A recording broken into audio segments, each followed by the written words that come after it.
रितेश के गांव के बाहर एक पुराना पीपल का पेड़ था। गांव वालों का कहना था कि रात को 12 बजे के बाद अगर कोई उस पेड़ के नीचे रुक जाए या उसके पास से गुजरे तो वो फिर कभी अपने घर वापस नहीं लौटता। एक रात रितेश को ऑफिस से घर लौटते हुए देर हो गई। गांव तक पहुंचते पहुंचते रात के 12 बज चुके थे। जैसे ही वो उस पीपल के पेड़ के पास पहुंचा, उसकी बाइक अचानक अपने आप बंद हो गई। रितेश झुंझलाकर बोला, अबे यार, इस टाइम पर नहीं, चल ना, स्टार्ट हो जा। वो बार बार बाइक स्टार्ट करने की कोशिश करने लगा, लेकिन बाइक थी कि स्टार्ट ही नहीं हो रही थी। उसी समय उसके पीछे से एक भयानक धीमी सी हंसी की आवाज आई। रितेश ने चौंक कर पीछे मुड़कर देखा तो पाया कि पेड़ की एक शाखा अपने आप हिल रही थी, जबकि वहां एक भी हवा नहीं चल रही थी। जैसे ही रितेश ने ऊपर की ओर नजर डाली, उसका खून जम गया, उसका चेहरा सफेद पड़ गया। उसने देखा कि एक औरत उस पेड़ पर उल्टी लटकी हुई थी।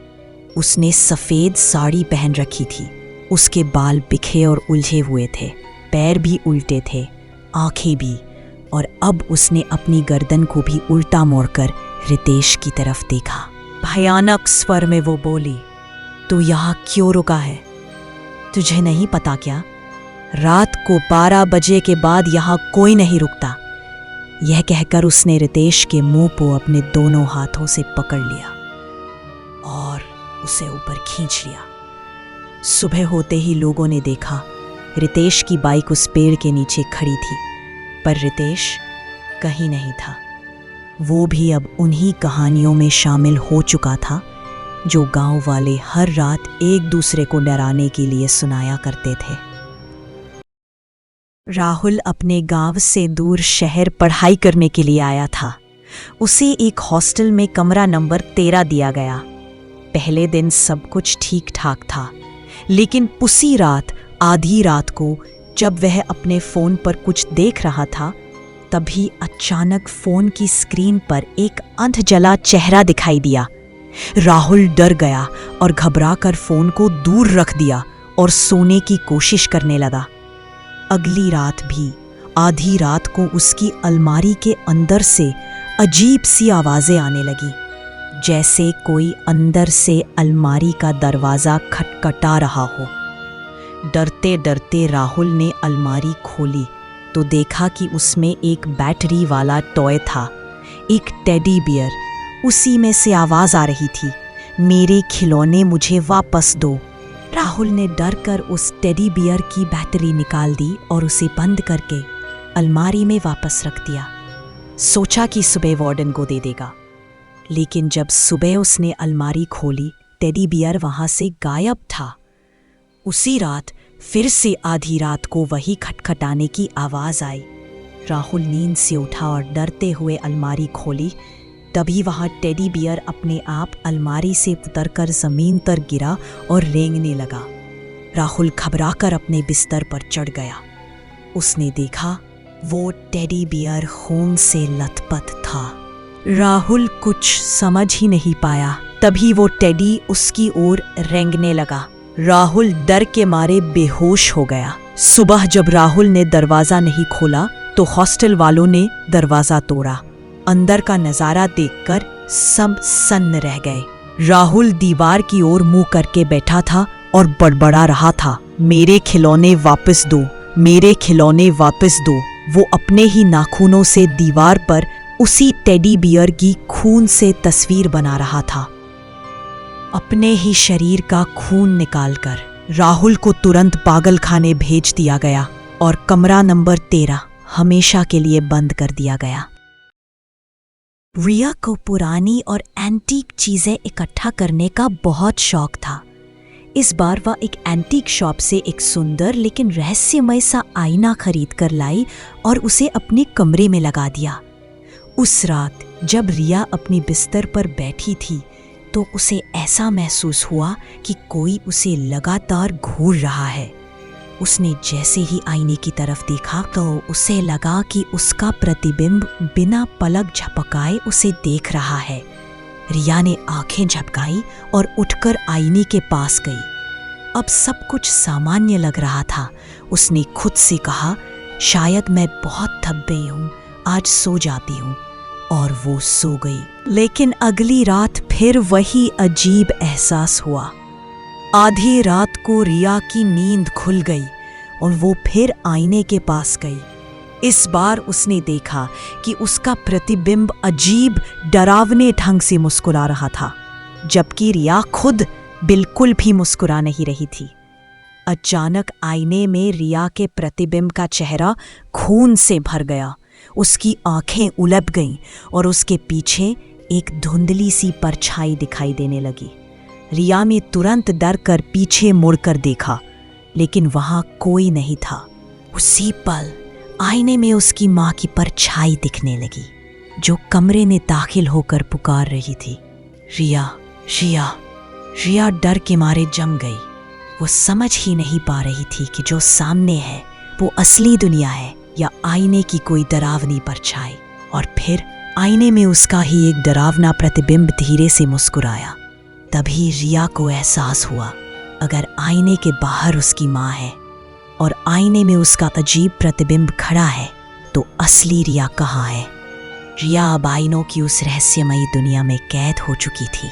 एक ऐसी दुनिया जहाँ से कोई वापस नहीं आता। और यह बात रिया के सिवा अब किसी को नहीं पता। अदिति अभी एक नए फ्लैट में शिफ्ट हुई थी। अब तक सब कुछ सामान्य चल रहा था, लेकिन एक रात कुछ अजीब हुआ। रात के करीब 1 बजे जब अदिति गहरी नींद में थी, तभी उसके कमरे की एक दीवार से एक अजीब सी दबे स्वर में आवाज आने लगी। पहले तो अदिति को कुछ समझ नहीं आया, लेकिन जब उसने ध्यान से सुना तो जैसे कोई कह रहा था, मुझे बाहर निकालो, यहां मेरा दम घुट रहा है। अदिति घबरा गई। उसे लगा शायद ये आवाज बगल वाले फ्लैट से आ रही है। वह डरते हुए बाहर निकली और पड़ोसी फ्लैट की ओर गई, लेकिन देखा कि उस फ्लैट पर ताला लगा हुआ था। डरी हुई अदिति भागकर वॉचमैन के पास गई और बोली, साथ वाले फ्लैट से कोई आवाज आ रही है, शायद कोई अंदर फंसा है। वॉचमैन ने हैरानी से जवाब दिया, मैडम, वो फ्लैट तो पिछले 5 सालों से बंद पड़ा है, वहां कोई नहीं रहता। ये सुनकर अदिति की रूह कांप गई। अगली ही सुबह उसने वो फ्लैट खाली कर दिया। रवि एक 1 BHK अपार्टमेंट में अकेले रहता था। हर रोज उसे बिल्डिंग की सीढ़ियों से किसी भारी भरकम कदमों की आवाज सुनाई देती थी, जैसे कोई विशालकाय इंसान धीरे धीरे सीढ़ियां चढ़ रहा हो। लेकिन उस बिल्डिंग में ऐसा कोई नहीं था, और वैसे भी ज्यादातर लोग लिफ्ट का ही इस्तेमाल करते थे। जब भी कोई अपार्टमेंट से बाहर निकलकर देखता तो बाहर कोई नहीं होता था, न ही कभी CCTV में कुछ दिखता। रवि को उस फ्लैट में आए हुए सिर्फ 1 हफ्ता हुआ था, और वो इन बातों को बस हंसी में उड़ा देता। एक रात रवि ऑफिस से देर से लौटा। उसे पहुंचते पहुंचते रात के 1 बज गए थे। बिल्डिंग में पहुंचते ही उसने देखा कि लाइट नहीं थी, इस वजह से लिफ्ट भी बंद थी। वह मजबूरी में धीरे धीरे सीढ़ियां चढ़ने लगा। तभी अचानक उसे अपने पीछे से वही भारी कदमों की आवाज आने लगी, धम धम धम, जैसे कोई बहुत भारी इंसान उसके पीछे पीछे ऊपर आ रहा हो। रवि ने डरते डरते टॉर्च जलाकर नीचे की ओर देखा, लेकिन वहां कोई नहीं था, मगर आवाज और पास आती जा रही थी। घबराकर रवि तेजी से सीढ़ियां चढ़ने लगा। उसे लगने लगा जैसे कोई उसका पीछा कर रहा हो। जब वह 4थी मंजिल पर अपने अपार्टमेंट के सामने पहुंचा तो आवाज अचानक बंद हो गई। उसने चैन की सांस ली और एक बार फिर पीछे मुड़कर देखा। वहां कोई नहीं था। तभी उसके पीछे से एक आवाज आई, अरे बेटा रुक क्यों गया? चलो ना, अभी तो 2 मंजिल और ऊपर जाना है, टेरेस पर चलो। रवि ने धीरे से पलटकर देखा, वहां एक लंबी औरत खड़ी थी। उसका सिर छत से टकरा रहा था। उसने सफेद साड़ी पहन रखी थी। उसकी आंखें नहीं थी, आंखों की जगह सिर्फ गहरे काले गड्ढे थे।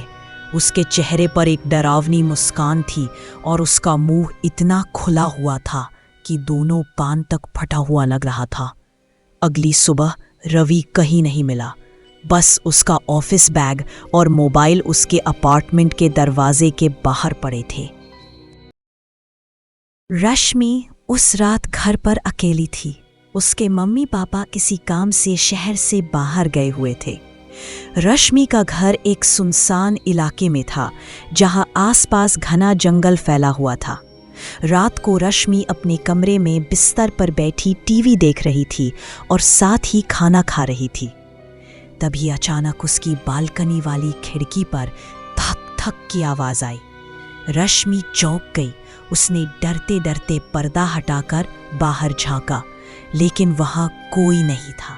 उसने खुद से सोचा, यह 3री मंजिल है, इतनी ऊंचाई पर कोई कैसे चढ़ सकता है? वो सोचते हुए दोबारा खाना खाने लगी। खाना खत्म करके जब वह बर्तन रसोई में रखकर वापस आई, तभी फिर से वही थक थक थक की आवाज आई, इस बार और जोर से। अब की बार उसने ध्यान से देखा। खिड़की के कांच पर किसी की उंगलियों के निशान थे और हैरानी की बात ये थी कि निशान अंदर की ओर थे। रश्मि का दिल जोर जोर से धड़कने लगा। तभी एक भयानक आवाज सुनाई दी, खोलो ना, मुझे भी अंदर आना है। रश्मि ने डरते डरते खिड़की की तरफ देखा। वहां एक डरावना चेहरा उल्टा लटका हुआ था। एक लंबी गर्दन, उल्टी अजीब सी मुस्कान और खाली गड्ढे जैसी आंखें। रश्मि चीख पड़ी और कमरे से बाहर भागने लगी, लेकिन तभी दरवाजा अपने आप जोर से बंद हो गया। कुछ देर बाद रश्मि की आखिरी चीख बिल्डिंग के गार्ड ने सुनी। वह घबराकर ऊपर भागा और रश्मि का कमरा खोलकर देखा। कमरा खाली था। वहां ना रश्मि थी और ना ही कोई और। तन्वी अपनी रूममेट के साथ एक छोटे से 1 BHK फ्लैट में रहती थी। आज उसकी रूममेट अपनी घर चली गई थी और तन्वी पूरी तरह अकेली थी। शाम के बाद जब अंधेरा छा गया, तन्वी थोड़ा अकेलापन महसूस कर रही थी। तभी रात के 10 बजे अचानक फ्लैट की डोर बेल जोर से बजने लगी। उसके दिल की धड़कन तेज हो गई। उसने सोचा, शायद फिर से वही बच्चे होंगे जो रोज शरारत करते हैं, बेल बजाकर भाग जाते हैं। लेकिन अचानक उसके मन में एक डर भी उठा, क्योंकि रात के इतने वक्त कोई बच्चा बाहर कैसे आ सकता है। तभी बाहर से एक ठंडी, रहस्यमय और डरावनी आवाज आई, दरवाजा खोलो, मुझे अंदर आने दो। तन्वी की सांसें फूलने लगी। दिल जोर जोर से धड़क रहा था। डर के बावजूद उसने हिम्मत जुटाई और दरवाजा खोलने गई। लेकिन जब उसने दरवाजा खोला तो वहां कोई नहीं था। उसकी आंखें चारों तरफ घुमा रही थीं, पर कोई नहीं था। तभी नीचे एक छोटी सी चिट्ठी पड़ी हुई दिखी। उस पर लिखा था, मुझे अंदर आने दो, बहुत ठंड लग रही है। तन्वी की रूह कांप उठी। उसे लगा, यह कोई शरारत तो नहीं, लेकिन दिल की बेचैनी खत्म नहीं हुई। उसने जल्दी से दरवाज़ा बंद किया और चेन लॉक लगा दिया। फिर वह अपने कमरे की तरफ भागी। मन में घबराहट और बेचैनी थी। लेकिन जैसे ही वह अपने कमरे में आई, अचानक दरवाज़ा अपने आप खुल गया। तन्वी के होश उड़ गए। उसने चेन लॉक अपने आप खुलते हुए देखा और वह डर के मारे ठहर गई। तब दरवाजे से एक लंबी झुकी हुई, बिना चेहरे की धुंधली काली आकृति अंदर आई। उसकी सूरत इतनी भयावह थी कि तन्वी का सारा खून सूख गया। तन्वी की चीख पूरे फ्लैट में गूंज उठी। डर और घबराहट से वह कांप रही थी। उसकी चीख सुनकर पड़ोसी तुरंत वहां दौड़े आए, लेकिन तब तक तन्वी बेहोश हो चुकी थी। जब उसकी होश आया तो वह बुरी तरह से डरी हुई थी। उसकी रूममेट आई और उसने अपनी रूममेट को सब कुछ बता दिया। दोनों के दिल में अब उस फ्लैट में रहने का साहस नहीं बचा था।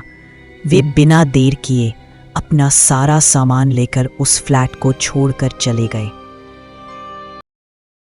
समीरा अपने घर में अकेली रहती थी। आज वह ऑफिस से देर से लौटी थी। सोने से पहले उसका फोन बजा। एक अनजान नंबर से उसने फोन उठाया तो एक ठंडी डरावनी आवाज आई, मैं तुम्हारे घर के बाहर हूं। समीरा ने सोचा कोई प्रैंक कर रहा है, तो उसने कॉल कट करके फोन साइड में रख दिया और सो गई। 5 मिनट बाद फिर से कॉल आई। समीरा ने फोन उठाया और बोली, कौन हो भाई, क्यों परेशान कर रहे हो?